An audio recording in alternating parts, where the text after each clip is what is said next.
Rangkaian cerita Majapahit. Awal berdirinya Majapahit. Mendengar kata kerajaan Majapahit, tentu sudah tidak asing lagi di telinga kita. Dan saat itu juga yang akan terlintas dalam bayangan atau pikiran kita adalah sebuah kerajaan besar yang daerah kekuasaannya hampir meliputi seluruh Asia.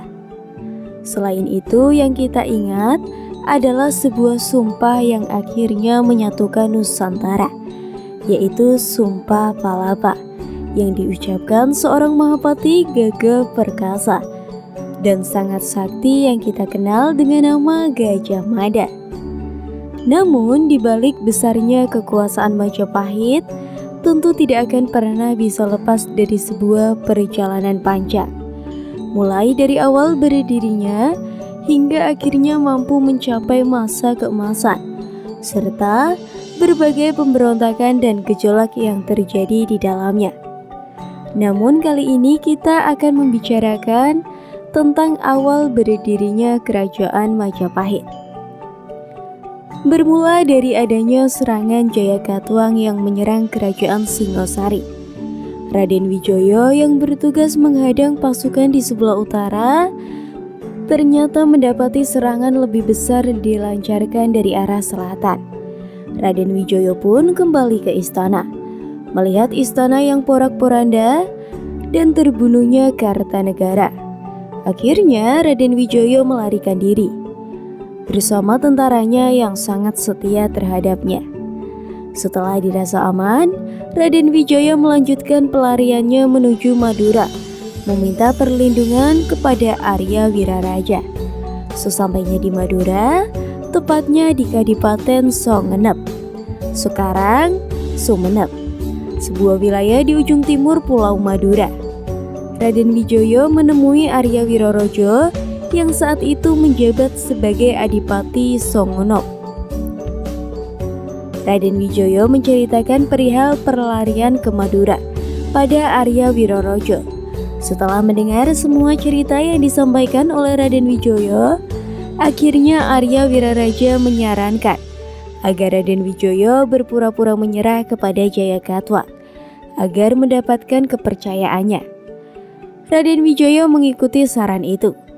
Setelah Jayakatwang percaya, Wijaya meminta daerah Alas Terik untuk dibuka menjadi sebuah pedukuhan. Dia berdalih desa itu akan dijadikan pertahanan terdepan jika harus menghadapi musuh yang menyeberang melalui Sungai Berantas. Dengan bantuan Wiraraja, Wijaya membuka daerah Terik menjadi pedukuhan yang beri nama Majapahit. Nama Majapahit sendiri diambil dari kata buah maja yang berasa pahit. Hal ini karena di daerah tersebut banyak sekali ditemukan buah maja. Setelah selesai membabat alas dan membangun pedukuhan Majapahit, dibantu oleh prajurit-prajurit yang setia pada dirinya, Raden Wijaya diam-diam memperkuat pasukannya dengan dibantu oleh sebagian prajurit Arya Wiraraja. Dia menunggu saat yang tepat untuk membalas dendam kepada Jayakatwang dan merebut kembali tahta Singosari. Bertepatan dengan masa itu, pada awal 1293, tentara Kubilai Khan datang ke Jawa untuk menghukum Kartanegara karena telah melukai utusan Mongol Tartar. Namun sesampainya di Pulau Jawa, pasukan Tartar baru mengetahui kalau Kartanegara telah dihabisi Jayakatwang. Kedatangan pasukan Tartar ke Jawa dimanfaatkan oleh Raden Wijaya untuk membantunya menyerang dan mendudukan Jayakatwang. Pada saat itu Raden Wijaya berkata, kalau Tartar membantunya menyerang Jayakatwang dan berhasil mendudukannya, maka dia akan tunduk pada kerajaan Tartar. Maka tentara Tartar pun sepakat dengan permintaan Raden Wijaya. Akhirnya peperangan terjadi. Tentara Raden Wijaya dibantu oleh pasukan Tartar melakukan penyerangan dan berhasil membunuh Jayakatwang. Setelah Jayakatwang terbunuh, Raden Wijaya meminta izin kembali ke Majapahit untuk menyampaikan upeti bagi Kaisar Kublai Khan. Sebagai wujud penyerahan dirinya, Panglima Tartar mengizinkan tanpa curiga. Sesampainya di Majapahit, bukannya mempersiapkan upeti, Raden Wijaya dan pasukannya malah menghabisi para pengawal dari Tartar yang menyertainya. Setelah itu, dengan membawa pasukan yang lebih besar, Raden Wijaya memimpin pasukan menyerbu pasukan Tartar yang sedang dijamu dan merayakan pesta kemenangannya. Pasukan Tartar yang masih tersisa yang tidak menyadari bahwa Raden Wijaya akan bertindak sedemikian rupa. Akhirnya pasukan Tartar dibuat kalang kabut menghadapi serangan mendadak yang dilancarkan oleh pasukan Majapahit. Serangan itu mampu membuat pasukan Tartar kocar-kacir. Pasukan Tartar ini dapat dibinasakan oleh pasukan Majapahit dan memaksa mereka keluar dari Pulau Jawa dan meninggalkan banyak korban. Bahkan, panglima perang yang memimpin penyerangan ke Pulau Jawa harus melarikan diri sebelum akhirnya dapat bergabung kembali dengan sisa pasukan yang menunggunya di pesisir utara. Dari sini mereka berlayar selama 68 hari, kembali ke Cina dan mendarat di Cuanju. Lembu Sora dan Ronggolawe adalah dua panglima perang Majapahit yang bekerja sama dengan orang-orang Tartar menjatuhkan Jayakatwang yang melakukan penampiasan itu. Kekalahan bala tentara Tartar oleh orang-orang Jawa hingga kini tetap dikenang dalam sejarah Cina. Sebelumnya mereka nyaris tidak pernah kalah di dalam peperangan melawan bangsa manapun di dunia. Ada sebuah catatan yang mengatakan pada pertempuran di ujung Galuh, saat tentara Tartar berhasil dikalahkan Majapahit, maka saat itulah bendera getah-getih merah putih dikibarkan. Kekalahan pasukan Tartar sebagai tanda terbebasnya Nusantara dan intervensi kerajaan asing, dan Majapahit menjadi kerajaan yang merdeka. Setelah berhasil mengusir pasukan Tartar dari Pulau Jawa, maka Raden Wijaya kemudian menobatkan dirinya menjadi raja pertama Majapahit dengan gelar Kartajasa Jaya Wardhana. Penobatan Raden Wijaya sebagai Raja Majapahit diperkirakan terjadi pada tanggal 15 bulan Kartika tahun 1216 Saka atau 10 November 1293 Masehi. Kemudian di saat yang sama dia menyatakan berdirinya sebuah kerajaan baru yang dinamakan Wilwatika atau Majapahit. Dalam memimpin kerajaan Majapahit, Raden Wijaya dikenal memerintah dengan tegas dan bijak. Kepemimpinan Kartajasa dianggap cukup bijaksana dengan mengangkat para pengikutnya yang setia dalam perjuangan dengan memberikan kedudukan dan hadiah yang pantas kepada Majapahit.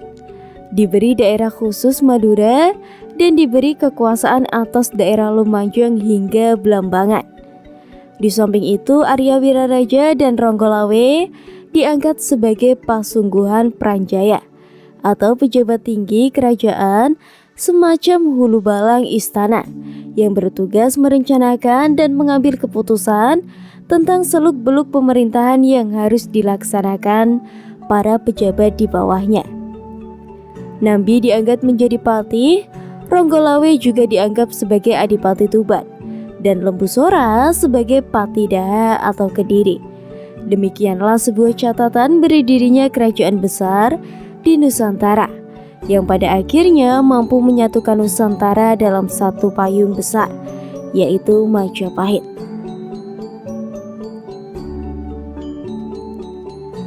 Majapahit di puncak kejayaan. Majapahit mengalami keaduhan dan keguncangan kekuasaan saat Raja Jayanegara yang tewas ditikam tabibnya sendiri. Pada tahun 1328 Masehi, putra Raja Wijaya pendiri kerajaan yang berpusat di Jawa Timur itu belum sampai dikaruniai anak. Tak ayal, kematian Jayanegara menimbulkan polemik terkait siapa penggantinya. Situasi inilah yang nantinya menaikkan Tribuana Tunggadewi ke tumpuk kekuasaan. Lantaran Jayanegara tidak punya putra mahkota, yang berhak naik tahta adalah Gayatri, salah satu istri Raden Wijaya yang juga ibu tiri Jayanegara. Namun Gayatri, salah satu istri Raden Wijaya, penguasa. Ia sudah melepaskan ambisi duniawinya dengan menjadi biksu. Di lingkaran utama kekuasaan Majapahit saat itu sudah tidak ada laki-laki lagi. Dari Jayanegara serta dua orang putri yaitu Tribuana Tunggadewi dan Diawiyat, Gayatri kemudian memberi titah kepada putri pertamanya, Tribuana Tunggadewi, untuk naik tahta menjadi ratu penguasa Majapahit. Demi baktinya kepada sang ibunda, Tribuana bersedia dan kelak mengantarkan Majapahit ke gerbang kejayaan. Nama asli Tribuana Tunggadewi adalah Dia Gita Raja. Beberapa bulan setelah Jayanegara tewas, dia dinobatkan sebagai penguasa kerajaan Majapahit pada tahun 1329 dengan gelar Tribuana Tunggadewi Maharajasa Jawa Wisunawardana. Kemudian Tribuana Tunggadewi dipanggil sebagai Raja Putri untuk membedakan dengan istilah ratu. Raja Putri Tribuana Tunggadewi sebenarnya tidak pernah terpikir naik tahta sebagai pemimpin kerajaan Majapahit. Ia hanya mematuhi titah sang ibundanya, Gayatri, dan memang karena tidak ada keturunan laki-laki lain sepeninggalan Jayanegara. Semua Jayanegara masih hidup. Tribuana Tunggadewi dan adiknya Diawiyat dilarang menikah. Jayanegara takut tahtanya terancam oleh suami-suami kedua adik tirinya itu. Setelah raja kedua Majapahit itu tewas, banyak pangeran dari berbagai negeri yang datang untuk melamar Tribuana Tunggadewi dan Diawiyat. Setelah diadakan sayembara, Tribuana Tunggadewi disunting oleh Pangeran Cakradara atau Kartawardhana, bangsawan muda keturunan Raja-Raja Singasari. Sedangkan Diawiyat menikah dengan pangeran lainnya bernama Kudamarta. Nantinya perkawinan Tribuana dengan Cakradara dikaruniai anak laki-laki bernama Hayam Wuruk. Orang inilah yang kelak membawa Majapahit mencapai puncak keemasannya berkat rintisan bimbingan sang Raja Putri. Selama era Jayanegara pada tahun 1309 sampai 1328, Majapahit belum sampai menikmati masa-masa indah. Ia dianggap lemah, jahat, dan tidak bermoral. Banyak intrik yang muncul karena kepemimpinannya yang dinilai kurang baik. Setidaknya sudah terjadi lebih dari 8 kali pemberontakan terhadap Jayanegara yang akhirnya tewas dibunuh tabibnya sendiri. Naik tahta Tribuana Tunggadewi sebagai pengganti Jayanegara sempat mematik keraguan karena belum ada sejarahnya Majapahit dipimpin oleh seorang perempuan. Namun sang Raja Putri berhasil menepis skeptisisme itu dan justru menjadi pembuka gerbang Majapahit menuju masa emas Purwadi. Dalam buku sejarah Raja-Raja Jawa, Sejarah Kehidupan Keraton dan Perkembangannya di Jawa, menyebutkan bahwa jasa besar Tribuana Tunggadewi adalah melantik dasar-dasar politik kenegaraan Majapahit. Gajah Mada berperan besar dalam kesuksesan era Tribuana saat dilantik menjadi Mahapati pada tahun 1334. Gajah Mada mengucapkan sumpah palapa. Ia berikrar tidak akan merasakan kenikmatan duniawi sebelum berhasil mempersatukan Nusantara di bawah naungan Majapahit. Pada era Tribuana Tunggadewi inilah ekspansi besar-besaran dimulai. Pada tahun 1343, Majapahit menaklukkan Bali. 3 tahun berselang giliran kerajaan-kerajaan di kawasan lain di Nusantara, terutama di Sumatera, yang ditundukkan. Majapahit sebenarnya sedang menuju kemilangan ketika Tribuana Tunggadewi memutuskan turun tahta pada tahun 1350. Keputusan tersebut diambil seiring wafatnya Gayatri. Bagi Tribuana, Singgasana Majapahit sebenarnya adalah hak sang ibunda yang memberinya kuasa untuk menjadi pemimpin. Setelah Gayatri tiada, Tribuana Tunggadewi menganggap bahwa amanat sang ibunda telah diturunkannya dan ia merasa tidak berhak lagi menjadi penguasa. Meskipun saat itu Majapahit tengah merintis pamor sebagai kerajaan yang didakya, tahta Majapahit selanjutnya diserahkan kepada putra mahkota Hayam Wuruk. Tribuana Tunggadewi sendiri kemudian menepi posisi sebagai salah satu anggota Sabta Prabu, semacam Dewan Pertimbangan Agung yang beranggotakan keluarga kerajaan. Pada masa pemerintahan Hayam Wuruk dan atas saran Tribuana Tunggadewi, maka digelar sebuah upacara besar sebagai penghormatan untuk Gayatri. Raja Hayam Wuruk mengelar upacara besar-besaran, yakni upacara serada. Seluruh pegawai istana, pemuka kerajaan, rakyat juga para raja dari berbagai negeri datang berbondong-bondong ke Majapahit untuk menghadiri upacara tersebut. Tribuana Tunggadewi juga Gajah Mada mendampingi Hayam Wuruk mengelola pemerintahan, termasuk meneruskan obsesi penaklukan wilayah-wilayah lain di Nusantara. Pada masa inilah Majapahit mencapai puncak kejayaannya dan dirintis sejak era kepemimpinan sang Raja Putri Tribuana Tunggadewi.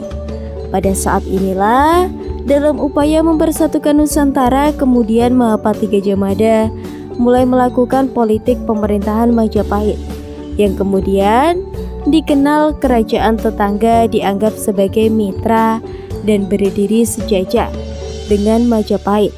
Saking hebatnya pengaruh semboyang Mitra Sasta dalam Mulni mengatakan bahwasanya Mirkastata yang melantri sikap politik Soekarno saat mendirikan organisasi negara-negara non-blok. Hayam Wuruk yang kemudian bergelar Maharaja Sri Raja Sanga yang memerintah Majapahit pada tahun 1350 sampai 1389 mampu mencapai puncak kejayaan dibantu oleh mahapatinya, yakni Gajah Mada pada tahun 1313 sampai 1364. Tentunya bimbingan ajaran sastra yang telah diberikan oleh Tribuana Tunggadewi juga milik peran yang sangat besar. Pada masa Hayam Wuruk, Majapahit menguasai lebih banyak wilayah. Wilayah yang dikuasai mencakup seluruh Nusantara, yakni sampai seluruh Nusantara, Semenanjung Malaya, Kalimantan, dan Sulawesi. Adapun di Kepulauan Nusa Tenggara, Maluku, dan Papua, sekitar 98 kerajaan pada saat itu ada pada genggaman Majapahit. Menurut Kakawin, Negara Kertagama Pupu 13-15, daerah kekuasaan Majapahit meliputi Sumatera, Semenanjung Malaysia, Kalimantan, Sulawesi, Kepulauan Nusa Tenggara, Maluku, Papua, Tumasik atau Singapura, dan sebagian kepulauan Filipina.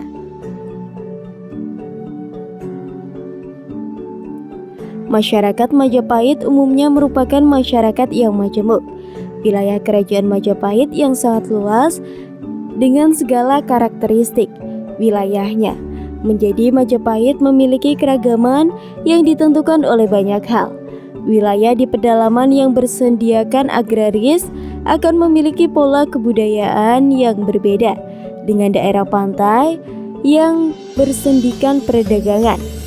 Masyarakat pedalaman lebih bersifat tertutup dengan kebudayaan siklus berputar tetap.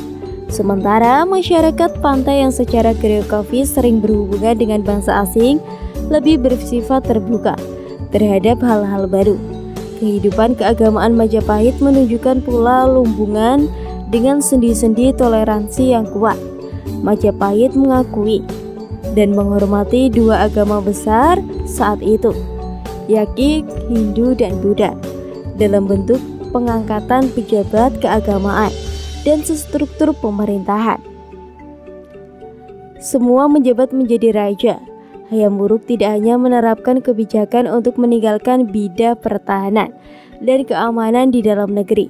meningkatkan bidang pertahanan dan keamanan Majapahit di masa pemerintahan Hayam Wuruk, terbebas dari ancaman baik dalam maupun luar negeri. Tidak ada pemberontakan yang digencarkan dari dalam negeri maupun dari luar negeri. Majapahit hubungan kerjasama di bidang ekonomi dengan negara-negara tetangga sangatlah penting bagi Majapahit. Hal ini karena Majapahit merupakan sumber barang dagang yang sangat laku di pasaran. Barang dagangan seperti beras, lada, gading, timah, besi, intan, ikan, cengkeh, pala, kapas, dan kayu cendana.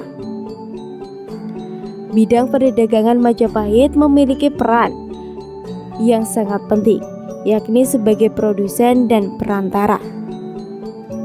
Dengan luasnya kerajaan Majapahit yang mampu mempersatukan banyak pulau-pulau di Nusantara, hal itu membuat Majapahit menjadi kerajaan maritim yang amat kuat. Bahkan kerajaan-kerajaan tetangga segan dan takut dengan kekuatan militer yang dimiliki oleh Majapahit pada masa Mahapati Gajah Mada. Kekuatan armada laut Majapahit bahkan dipuji para penjelajah laut. Kekuasaan Majapahit yang sangat luas ini tentu bukan sebuah pekerjaan mudah dan begitu saja diperolehnya. Namun untuk mencapai puncak kejayaannya, Majapahit memiliki kekuatan militer yang sangat kuat, yang tidak kenal dengan pasukan Bayangkara. Bayangkara adalah nama pasukan elit kerajaan Majapahit. Merekalah yang dikerahkan di garda depan saat terjadi peperangan. Mereka pula yang membuat rakyat Majapahit selalu merasa terayomi dan aman. Seleksi untuk menjadi pasukan Bayangkara tidaklah mudah. Seorang calon anggota Bayangkara harus menguasai berbagai ilmu dan tangkas dalam bela diri. Seleksi yang ketat ini menjadikan jumlah pasukan hanya sedikit. Namun, ini tidak menjadi masalah karena kekuatan satu orang Bayangkara sama dengan kekuatan 40 orang prajurit biasa. Namun sebesar apapun armada yang digunakan, sebanyak apapun pasukan yang dimiliki, jika tidak ada pimpinan yang dapat mengatur strategi, maka semuanya akan sia-sia. Majapahit di bawah kepemimpinan Hayam Wuruk memiliki dua pemimpin militer yang jenius, yaitu Gajah Mada dan Empu Nala. Empu Nala bertanggung jawab atas pertahanan laut kala itu. Sementara Gajah Mada sangat pandai dalam mengatur strategi, baik operasi intelijen, penyerangan maupun pertahanan. Ia memimpin hampir di setiap peperangan. Ia pula yang merakit senjata-senjata yang digunakan oleh prajurit Majapahit. Salah satu rakitannya adalah cetang. Pada masa keemasannya bukan hanya kekuatan maritimnya saja yang perkembangan pesat, bahkan siklus perekonomiannya yang ada di kerajaan Majapahit berjalan amat baik. Perdagangan antara kerajaan juga berlangsung dengan baik. Bahkan sebagai alat transaksi pasar pada masa Majapahit telah menggunakan mata uang logam sebagai alat transaksi ekonomi mereka pada masa kejayaan itu. Majapahit memang dikenal sebagai negara yang kuat oleh berbagai kerajaan tetangga. Beberapa kerajaan di sekitar Asia Tenggara yang memiliki hubungan dagang yang baik dengan Majapahit adalah Thailand, Singapura, dan Malaysia. Selain dari sisi perdagangan, pertanian milik rakyat Majapahit juga berjalan baik dengan hasil panen yang cukup baik tiap tahunnya. Hal tersebut disebabkan karena pusat pemerintahan Majapahit terletak di daerah yang subur. Kebesaran Majapahit tidak hanya terbangun karena kekuasaan yang sedemikian luasnya, dan kehidupan perekonomian berkembang dengan pesat. Namun, kerukunan hidup yang terjalin pada saat itu merupakan faktor lain yang mampu membawa Majapahit menjadi sebuah kerajaan besar. Pada saat itu, setiap warga negara hidup damai dan berdampingan. Hal itu mampu terbangun karena mereka meyakini falsafah kehidupan Bhinneka Tunggal Ika. Tanhana Dharma Mangrawa yang tertuang dalam kitab Sutasoma karya Agung Rakwit Tantular. Dan kemudian falsafah inilah yang melatar belakangi atau menjadi cikal bakal terbentuknya Pancasila yang masih relevan dan begitu penting untuk dimaknai bagi bangsa Indonesia saat ini. Lebih 600 tahun lalu Gajah Mada, seorang negarawan sejati, telah membuktikan keampuhan falsafah menjadi kekuatan spiritual untuk membangun persatuan yang terbukti mampu membawa bangsa yang sangat heterogen mencapai kejayaan yang sangat disegani dan berwibawakan di mata mancanegara.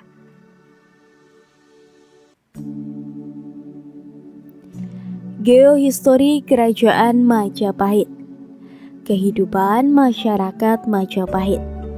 Majapahit sebuah kerajaan besar yang tidak akan pernah habis untuk kita bahas. Di samping jejak peninggalan masih banyak penyimpanan misteri. Ditambah lagi luas kekuasaan yang meliputi Asia Tenggara, sungguh bukan sebuah pekerjaan yang mudah untuk menelaah atau mengkaji semua tentang Majapahit. Kejayaan Majapahit tentunya tidak hanya karena faktor kekuatan pasukan dan panglima-panglimanya yang gagah berani, namun kondisi alam serta kekayaan alamnya yang secara tidak langsung memberikan sumbangsi besar dalam kejayaan Majapahit. Kondisi alam beserta kekayaan yang memberikan sumbangan bagi sebuah negara nantinya kita kenal dengan sebuah geohistori.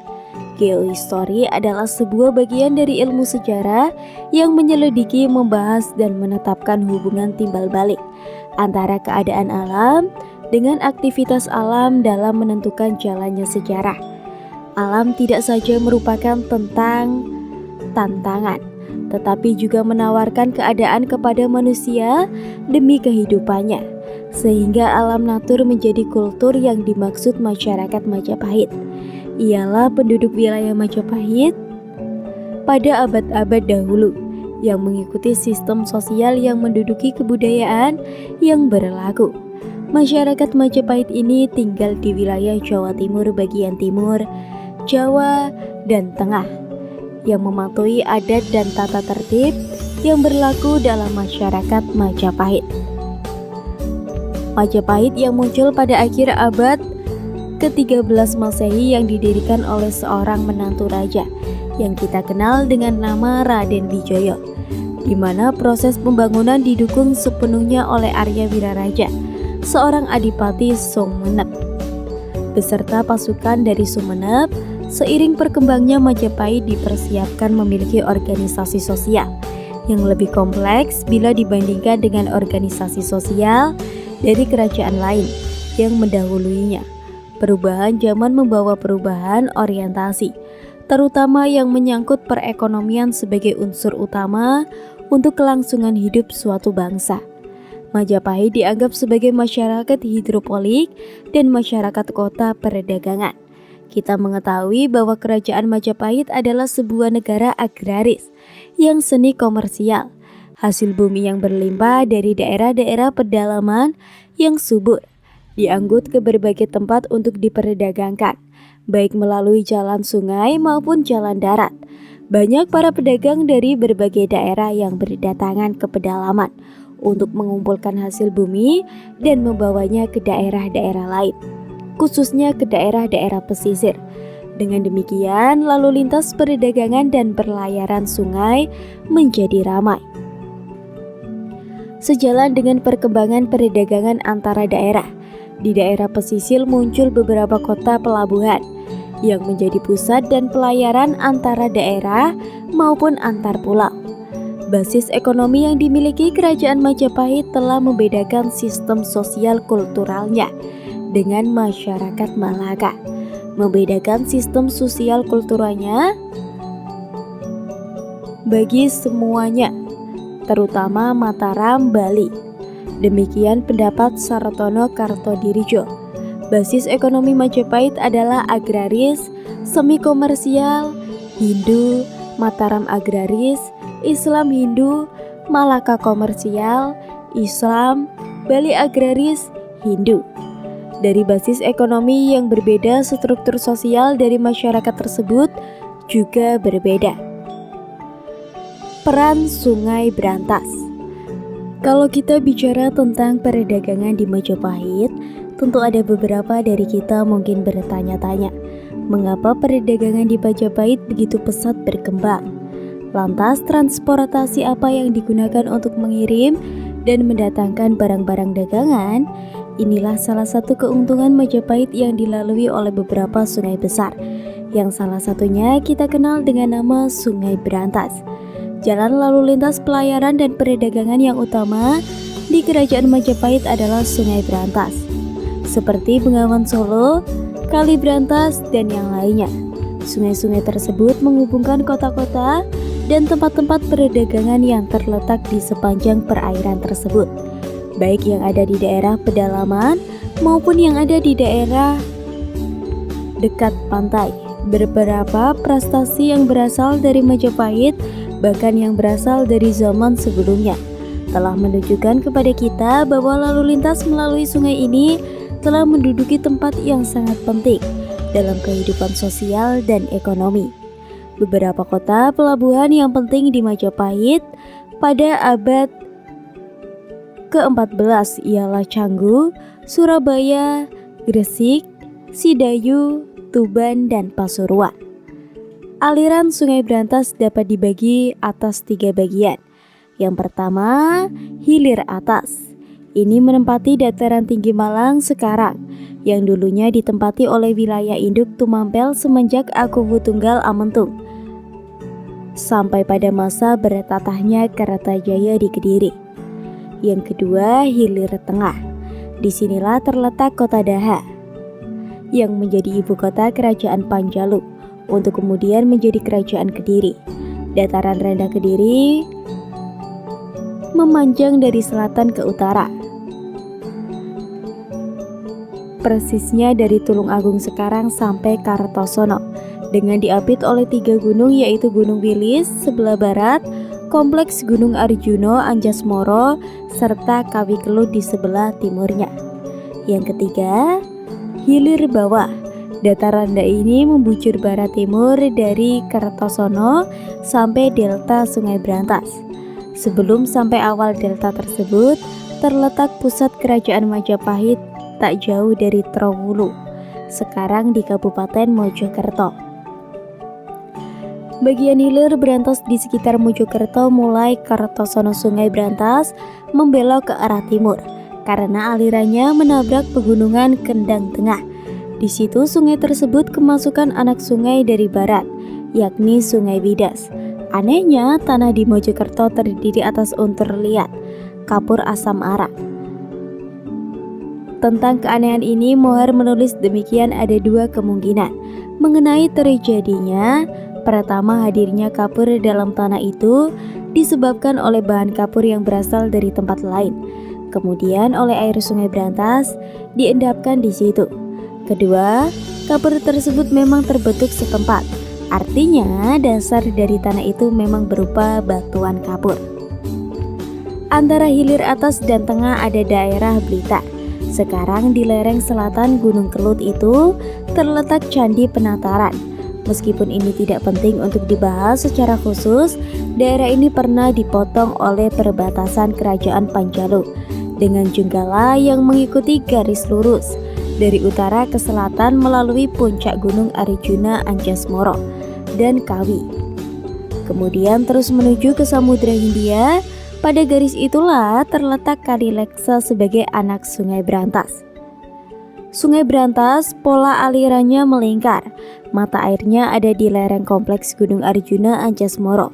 Pola melingkar inilah yang melahirkan bagian-bagian hilir serta hulurnya yang masing-masing menstimulasikan kegiatan-kegiatan ekonomis dan politik pada pemimpinan dari abad ke abad.